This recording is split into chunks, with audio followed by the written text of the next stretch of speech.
गांव की जिठानी। शांति अपने दो बेटों अर्नव और आरुष के साथ शांति से जीवन बिता रही थी। लेकिन शांति के पति सोहन से उसकी कभी कभार थोड़ी अनबन हो जाती थी। एक दिन शांति रोज की तरह सुबह का खाना बना रही थी, तभी दरवाजे की घंटी बजी। घंटी की आवाज सुनकर वो दरवाजे की ओर जाते हुए कहती है, अरे आती हूँ, कौन है, सब्र करो। शांति दरवाजा खोलती है तो देखती है कि उसके जेठ मोहनदास सामने खड़े होते हैं। वो सक पकाकर अपना घूंघट करती है और पैर छूकर कहती है, आइए आइए जेठ जी। कैसी हो शांति? जी मैं तो बिल्कुल ठीक हूँ, सब आपकी मेहरबानी है भाई साहब। शांति और मोहनदास की बातें सुनकर शांति का पति सोहन और उसके दोनों बेटे बाहर आ जाते हैं। अरे भैया राम राम, कैसे हो आप? राम राम भाई। अरे शांति, ऐसे खड़ी खड़ी क्या देख रही हो? चाय कॉफी कुछ लेकर आओ, भैया आए हैं। शांति तेजी से रसोई की ओर आगे बढ़ती हुए कहती है, अरे मेरी माँ, गेट खोलने के चक्कर में मेरे तो चावल ही जल गए। वो दौड़ी दौड़ी रसोई में जाती है और देखती है कि सारे चावल जल गए हैं। वो दोबारा चावल बनाने में लग जाती है। इतने में सोहन आवाज लगाता है, अरे शांति, तुम्हारे चावल का रोना खत्म हो गया हो तो चाय ले आओ। जी लाती हूँ अभी। शांति जल्दी जल्दी चाय बनाती है और मोहनदास को चाय देती है। सब एक दूसरे की खैर खबर पूछते हुए चाय पीते हैं। चाय खत्म होती ही मोहनदास शांति की ओर देखते हुए मजाक में कहते हैं, शांति, अब तुम्हारी चाय में दम नहीं रहा, अब हमें चाय बनाने वाली बदलनी पड़ेगी। ये कैसे मुमकिन होगा जेठ जी, घर और बाहर का सारा काम मुझे ही करना पड़ता है और कभी कभी जल्दी जल्दी के चक्कर में काम बिगड़ जाते हैं, जैसे आज चावल जल गए। अरे इसी का तो हल लेकर आया हूँ। मैंने रिश्ता देखा है अर्नव और आरुष के लिए। दोनों लड़कियाँ बहुत सुंदर और सुशील हैं। अगर आप दोनों इजाज़त दें तो बात करूँ आगे। सोहन और शांति रिश्ते की बात सुनकर कहते हैं, अब ठीक है, बात चलाइए ना भैया, पर पहले लड़की के बारे में कुछ बताइए तो सही। हाँ हाँ भाई साहब, लड़की कैसी है, परिवार कैसा है, कहाँ के रहने वाले हैं? देखो, परिवार तो बहुत अच्छा है, पर वे दोनों लोग बहुत गरीब हैं। दहेज में कुछ मिलेगा नहीं। अरे हमें दहेज में कुछ चाहिए भी नहीं, बस लड़की संस्कारी होनी चाहिए। एक लड़की तो पढ़ी लिखी है और शहर की रहने वाली है, पर दूसरी अपनी गरीबी की वजह से पढ़ न सकी और गांव में रहती है। लेकिन दोनों है बहुत खूबसूरत। अगर तुम सबको देखते ही पसंद ना आ जाए तो मेरा नाम बदल देना। हाँ, पर तो हम आके मूंद कर भरोसा कर सकते हैं भैया। आप आगे बात चलाइए, हम शादी करने को तैयार हैं। कुछ ही दिन में अर्नव और आरुष की शादी हो जाती है। आरुष की शादी अनपढ़ लड़की मंजरी से हो जाती है, जो कि बहुत भोली भी होती है, और अर्नव की शादी पढ़ी लिखी लड़की तनुजा से हो जाती है, जो कि घमंडी और चालू होती है। एक दिन मंजरी घर के काम कर रही थी कि अचानक शांति उसे आवाज लगाती है, बड़ी बहू, ओ बड़ी बहू, मंजरी जल्दी यहाँ आओ। मंजरी जल्दी जल्दी शांति के पास जाती है। बेटा मेरे पैर दबा दे, बहुत दर्द हो रहा है। जी माँ जी, बस बर्तन धोकर आती हूँ। अरे बैठ यहाँ, मेरे पैर में बहुत तेज दर्द हो रहा है, बर्तन छोटी बहू धो लेगी। मंजरी शांति के पैर दबाने लगती है तो शांति तनुजा को आवाज लगाती है, छोटी बहू, ओ छोटी बहू। तनुजा थोड़ी देर से आराम से चलकर आती है। जी माँ जी, आपने बुलाया मुझे? आपको कोई काम था क्या? तू कुछ काम कर रही है या? शांति की बात काटते हुए तनुजा बोलती है, कुछ नहीं माँ, फोन पर अपने घर पर बात कर रही थी। अरे बाद में बात करियो अपने घर वालों से, पहले जाके बर्तन धो ले।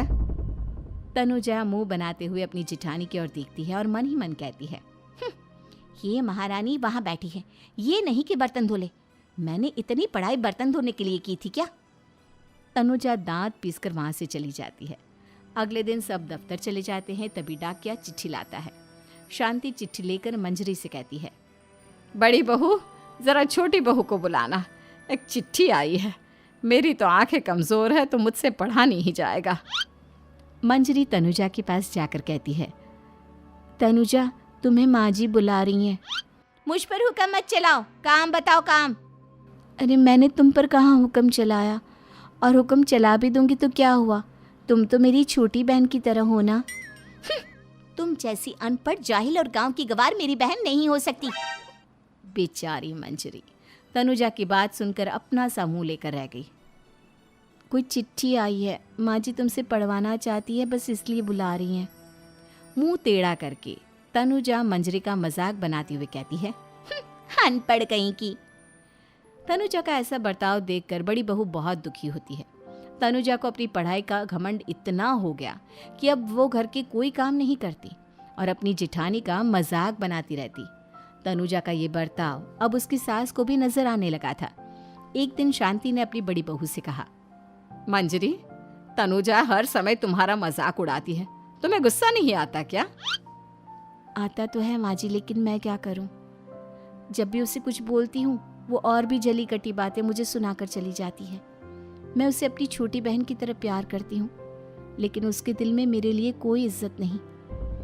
बहू, तूने वो कहावत सुनी है, जुल्म करने वाले से ज्यादा जुल्म सहने वाला अपराधी होता है। मंजरी अपनी सास का इशारा समझ जाती है। वो अपनी देवरानी को सबक सिखाने की ठान लेती है और एक दिन शांति अपनी दोनों बहुओं के साथ बैठी थी तो शांति अपनी बड़ी बहू से पूछती है, अरे बहू, शाम होने को है, कुछ सोचा है क्या बनेगा खाने में? माँ जी, मेरे तो सर में बहुत दर्द है आज। मेरी प्यारी देवरानी ही कुछ अंग्रेजी खाना बनाकर खिलाएगी। सुना है पढ़े लिखे लोग अंग्रेजी खाना बहुत अच्छा बनाते हैं, क्यों तनुजा? इतना कहकर मंजरी अपनी सास की ओर देखकर मुस्कुरा दी। तनुजा अपनी तारीफ सुनकर बहुत खुश हो गई। इतने में शांति कहती है, ये तो सच बात है छोटी बहू, ये तो मैंने भी सुना है। हम भी पक गए हैं बड़ी बहू के हाथ का खाना खा खा कर। तनुजा, तुम्हारी माँ भी तो तुम्हारे खाने की बहुत तारीफ करती हैं। आज हमें भी खिला दो कुछ अच्छा सा बनाकर। शांति की बात सुनकर छोटी बहू और आसमान पर चढ़ गई, पर उसे ये कहाँ पता था कि उसकी सास और जेठानी उसे सबक सिखाना चाहती हैं। तनुजा अपनी तारीफ सुनकर खुश तो बहुत होती है, पर सोचने लगती है, मुझे तो कैसा भी खाना बनाना नहीं आता। अब मैं क्या करूंगी? अगर मैंने इनको सच बता दिया तो मेरी सारी इज्जत मिट्टी में मिल जाएगी। अरे छोटी बहू, क्या सोच रही हो? खिलाओगी ना अपने हाथ का अंग्रेजी खाना? छोटी बहू हाँ में सर हिला देती है। अचानक से उसके दिमाग में एक आइडिया आता है। मैं इंटरनेट से देखकर कुछ बना लेती हूँ, मेरी वाहवाही पूरे घर में हो जाएगी। मुझे कौन सा रोज रोज बनाना है। माँ जी, आज आप सबको ऐसा खाना खिलाऊंगी कि। इतने में शांति छोटी बहू की टांग खींचते हुए कहती है कि पता नहीं कैसा खाना खिलाओगी। ए ऊपर वाले, हमारी रक्षा करना। इतना बोलकर शांति और मंजरी दोनों जोर जोर से हंसने लगते हैं।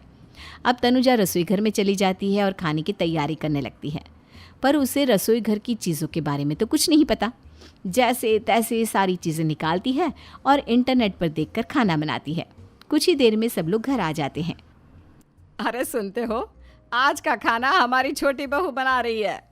अरे वाह, आज तो फिर कुछ अंग्रेजी खाना खाने को मिलेगा। कुछ ही देर में खाना बन जाता है तो छोटी बहू सबका खाना लगा देती है।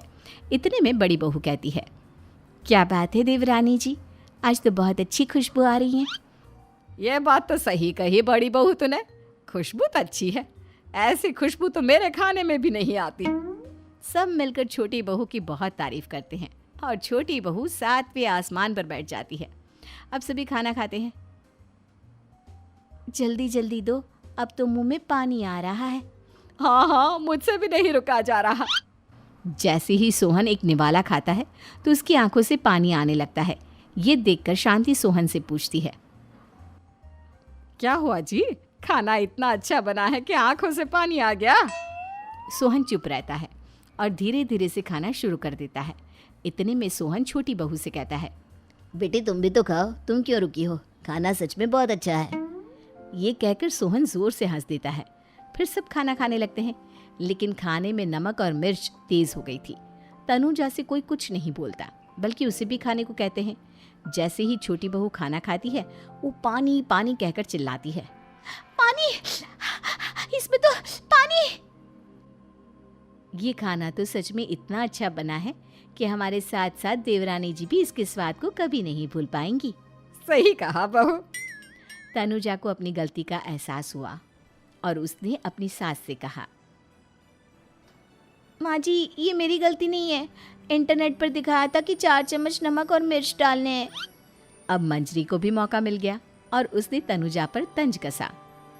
नाच न जाने आंगन टेढ़ा, हर जगह अपनी पढ़ाई दिखाती हो, दूसरों का मजाक उड़ाती हो। अब पता चला ना, हर चीज़ में पढ़ाई काम नहीं आती। और तुम तो शहर में रही हो, तुम्हें तो मुझसे भी अच्छा खाना बनाना आना चाहिए ना। बेटा, अगर तूने ठीक से सब सीखा होता तो आज तुझे शर्मिंदा नहीं होना पड़ता। बात शहर या गांव की नहीं होती। मंजरी गांव से आई है, लेकिन उसे घर का काम करना और खाना बनाना सब अच्छी तरह से आता है। तुम शहर में रही हो, तुमने ये सब क्यों नहीं सीखा? छोटी बहू सर नीचा कर सबसे माफ़ी मांगती है और बहुत शर्मिंदा होती है। दीदी मुझे माफ़ कर दो, मैंने आपको बहुत बुरा भला कहा, पर आपने मुझे हमेशा ही माफ़ किया। आज मुझे अपनी गलती का एहसास हो गया है। अब दोनों बहुएं मिलकर घर का काम करने लगी और एक दूसरे को अपने गुण बांटने लगी। मंजरी ने अपनी देवरानी को खाना बनाना और घर का काम करना सिखाया, वहीं तनुजा ने भी अपनी जिठानी को पढ़ना लिखना सिखाया। शांति और सोहन ऐसी बहुएं पाकर बहुत खुश थे।